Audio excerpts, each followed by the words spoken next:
दोस्तों, दिमाग और मन को स्वस्थ रखने के लिए शरीर को थकाना बहुत ज़रूरी होता है। यह तो हम सभी जानते होंगे, क्योंकि जब भी हम कोई खेल खेलते हैं या कोई शारीरिक गतिविधि करते हैं तो हमारा मन चुस्त हो जाता है, हमारा दिमाग तेज हो जाता है, वह सक्रिय हो जाता है। लेकिन इसके अलावा क्या क्या तरीके हो सकते हैं जो हमारे मन और हमारे दिमाग को चुस्त कर देते हैं, और ऐसी कौन कौन सी बुरी आदतें होती हैं जो हमारे दिमाग और हमारे मन को अंदर तक खा जाती हैं। हमारा दिमाग हमेशा थका थका महसूस करता है, तो आज की इस कहानी में हम इन्हीं आदतों के बारे में जानेंगे और साथ ही वह आदतें भी जानेंगे जिनसे हम अपने मन और अपने दिमाग को हमेशा के लिए चुस्त और सक्रिय बना सकते हैं। और इस कहानी को पूरा सुनने के बाद आप चिंता और दुखों और आलस्य से हमेशा के लिए निजात पा सकते हैं। तो चलिए कहानी शुरू करते हैं। एक बार एक पिता अपने नौजवान बेटे को अपने साथ लेकर एक गुरु के आश्रम में पहुंचे। नौजवान युवक की चाल ढाल से यह प्रतीत हो रहा था कि ये बहुत दिनों से थका हुआ है, ये बहुत दिनों से बीमार है। उसके चेहरे पर उदासी के भाव थे, उसकी आंखों के नीचे काले घेरे बन चुके थे, उसके ज्यादातर बाल या तो झड़ चुके थे या फिर सफेद हो चुके थे। उसे देखने पर ऐसा प्रतीत होता था कि पूरी दुनिया की चिंता उसी के सिर के ऊपर है। आश्रम के बगीचे को पार करते हुए पिता अपने बेटे को लेकर उस गुरु के पास पहुंचे। उस नौजवान युवक को देखते ही गुरु ने पूछा कि इस बच्चे की ऐसी हालत क्यों है? क्या इसे कोई सदमा पहुंचा है, इसे कोई तकलीफ या कोई शारीरिक बीमारी है? आखिरकार कारण क्या है? यह नौजवान है, लेकिन यह अपनी उम्र से बहुत ज़्यादा लग रहा है। उस नौजवान युवक के पिता ने गुरु को प्रणाम करते हुए बताया कि गुरुजी, यही तो मेरी चिंता का विषय है। इसे कोई दुख नहीं है, कोई सदमा नहीं पहुंचा और ना ही इसे कोई शारीरिक बीमारी है, लेकिन इसके बावजूद सारी सुख सुविधाएं इसके पास होते हुए भी ये हमेशा थका थका रहता है। किसी काम में इसका मन नहीं लगता। अगर ऐसा ही चलता रहा तो भविष्य में इसे कोई शारीरिक बीमारी ज़रूर हो जाएगी। इसलिए मैं इसे आपके पास लेकर आया हूँ। कृपया करके कुछ तरीके बताएं जिससे अपने जीवन को पूरी मस्ती के साथ जीना सीख जाए। हमें इससे कुछ भी नहीं चाहिए, हम चाहते हैं कि यह अपना जीवन अच्छी तरीके से जिए। गुरु ने उस युवक को समझाते हुए कहा कि इंसान जाने अनजाने अपने जीवन में कुछ ऐसी आदतें पाल लेता है जो उसके मन को थका देती हैं, उसके शरीर में आलस्य भर देती हैं। इसके बाद वह चाहकर भी किसी काम में मन नहीं लगा पाता। सबसे पहली आदत तो एक बच्चे को उसके माँ बाप से मिलती है। जब माता पिता अपने बच्चे की सारी इच्छाएं पूरी करते जाते हैं, उसे कोई कमी महसूस नहीं होने देते हैं, तो धीरे धीरे बच्चे को लगने लगता है कि मेरे पास तो सारी चीज़ें हैं, मुझे कुछ करने की ज़रूरत ही क्या है। हद से ज़्यादा माँ बाप का प्यार एक बच्चे को बिगाड़ देता है। अपने बच्चे से प्यार करो, उसकी इच्छाएं पूरी करो, लेकिन उसे यह भी एहसास कराओ कि ज़िंदगी में बिना कुछ मेहनत के कुछ भी नहीं मिलता। इसलिए उसकी सारी इच्छाएं पूरी मत करो, कुछ इच्छाएं अधूरी छोड़ दो, ताकि उसे यह तो पता रहे कि ज़िंदगी में कुछ पाना भी होता है, सब कुछ करा कराया नहीं मिलता। दूसरी बड़ी आदत जो एक मन को थका थका सा महसूस कराती रहती है, वह है हद से ज़्यादा मोबाइल फ़ोन का इस्तेमाल करना। गुरु ने अपनी बात समझाते हुए आगे कहा कि विज्ञान दो धारी तलवार की तरह होता है। हम उसे अपनी उन्नति के लिए भी इस्तेमाल कर सकते हैं और अपनी बर्बादी के लिए भी इस्तेमाल कर सकते हैं। उदाहरण के लिए, एक चाकू सब्जी काटने के लिए भी इस्तेमाल हो सकता है और दूसरा गला काटने के लिए भी। उसी तरह से मोबाइल फ़ोन का इस्तेमाल किया जा सकता है। उसमें आप चाहें तो अपनी उन्नति के लिए सारी चीज़ें देख सकते हैं जो एक इंसान को अपना काम करने में उसकी सहायता कर सकती हैं, या फिर आप बेफिजूल की चीज़ें देखते हुए अपना सारा समय मोबाइल फ़ोन को देखते हुए बर्बाद कर सकते हैं।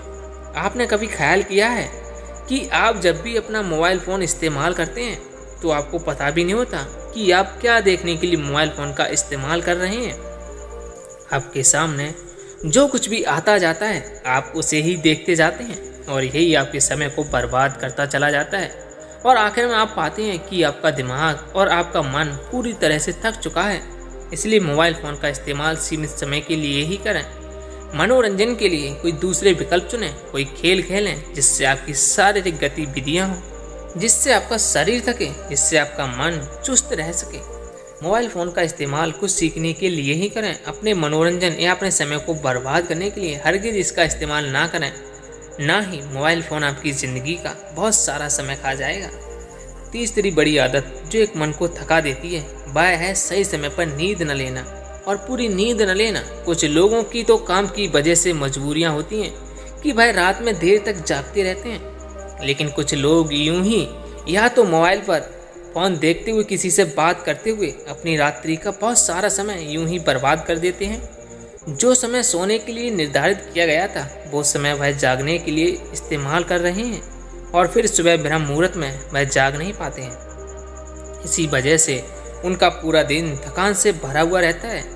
लेकिन अगर आप सही समय पर भरपूर नींद ले पाते हैं तो आप ब्रह्म मुहूर्त में उठ जाएंगे और ब्रह्म मुहूर्त में उठने के बाद आपका पूरा दिन यकीन मानिए चुस्ती और स्फूर्ति से भरा रहेगा। चौथा बड़ा कारण जो आपके मन की थकावट का कारण बनता है वह है एक लक्ष्य निर्धारित ना होना। अक्सर लोग दूसरों से प्रभावित होकर अपने लक्ष्य बदलते रहते हैं। अगर किसी दूसरे आदमी ने किसी काम में सफलता हासिल कर ली तो हम भी उसी काम को करने के पीछे दौड़ने लगते हैं। हम यह भूल जाते हैं कि हमारा हुनर कुछ अलग है और जब आप दूसरों से प्रभावित होकर कोई काम करने लगते हैं तो आपको उसमें सफलता नहीं मिलती और कुछ समय बाद आप निराश हो जाते हैं।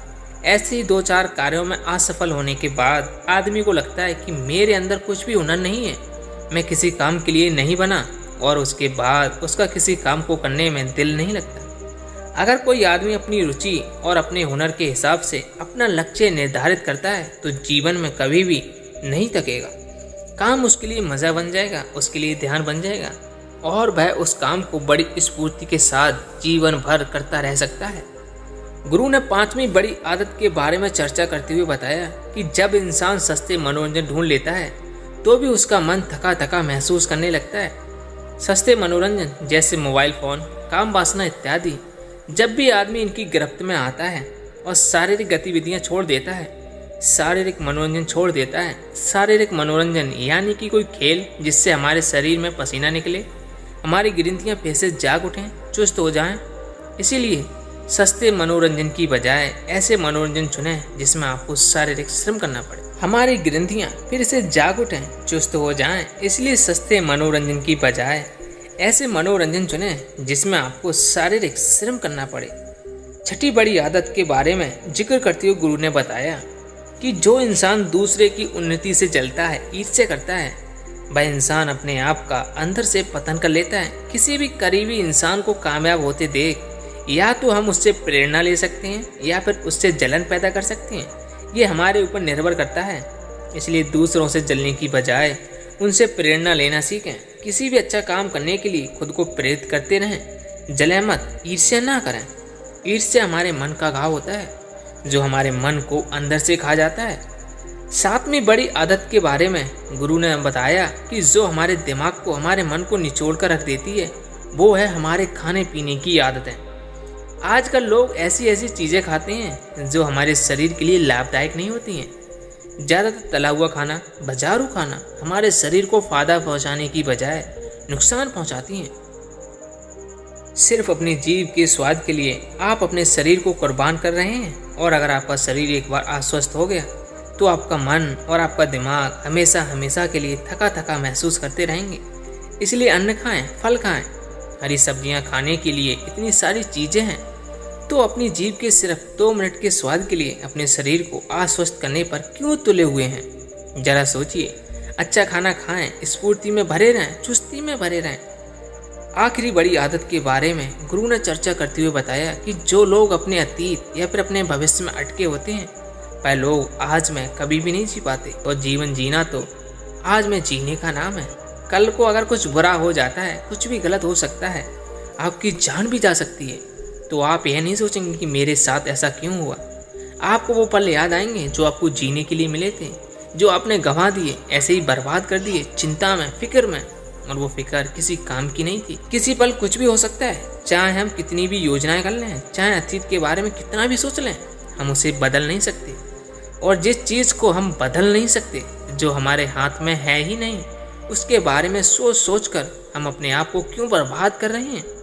हमारे हाथ में कुछ पल, आज के कुछ पल, अभी के कुछ पल, जिनको हम जी सकते हैं या फिर उनको चिंताओं में बर्बाद कर सकते हैं। वर्तमान में जीने का नाम ही जिंदगी है, और अगर आपने वर्तमान में जीने की आदत डाल ली तो आपका मन इतना स्फूर्ति और ताजगी के साथ भर जाएगा।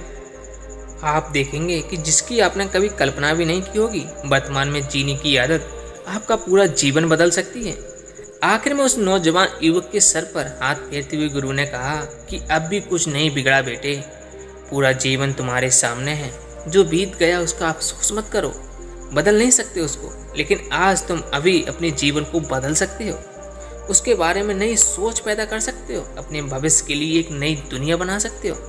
तो आज से ही अपने जीवन के बारे में सकारात्मक सोचना शुरू कर दो। तुम्हारा जीवन कुछ समय में ही बदल जाएगा। तुम्हारा मन और तुम्हारा दिमाग फिर से चुस्ती से भर जाएगा, फिर से स्फूर्ति लौट आएगी। अपने आप को यह विश्वास दिलाओ, सकारात्मकता लाओ अपने अंदर, और फिर देखो जीवन किस तरह बदलता है। भक्तजनों, अगर आपको भी गुरुदेव की ये चर्चा पसंद आई है, आप भी इससे सहमत हैं, तो कमेंट सेक्शन में लिखकर जरूर बताएं। और अगर किसी और विषय में आपको जानकारी चाहिए तो कमेंट सेक्शन में वो भी लिखकर बताएं। तो मिलते हैं किसी अगली कहानी में, तब तक के लिए अपना ख्याल रखें और इस चैनल को सब्सक्राइब जरूर कर लें, क्योंकि हम ऐसी ज्ञानवर्धक बातें आपके लिए लाते रहते हैं। तो मिलते हैं अगली कहानी में। नमो बुद्धाय।